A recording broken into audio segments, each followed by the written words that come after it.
اهلا وسهلا بكم في فيديو جديد مع منجز. ايه الاخبار يا جماعه؟ النهارده في فيديو مميز هنشوف فيه ولاعه من الولاعات الرونسون الجميله اللي احنا متعودين عليها. في فيديو النهارده ايه المميز فيه؟ الحاله بتاعه الولاعه.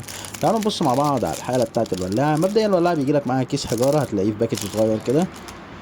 الولاعه باللون الاسود، الحاله الخارجيه بتاعتها ممتازه ممتازه ممتازه زي ما احنا شايفين.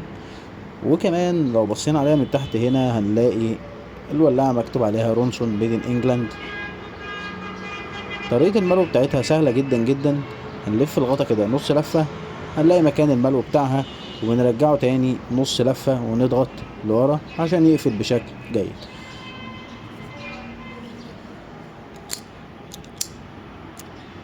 الولاعة شغالة وبكفاءة تامة ومفيش فيها أدنى مشكلة. مكان الملو بتاعها زي ما احنا شفناه، مكان التعليق والتوطية من المكان ده كده.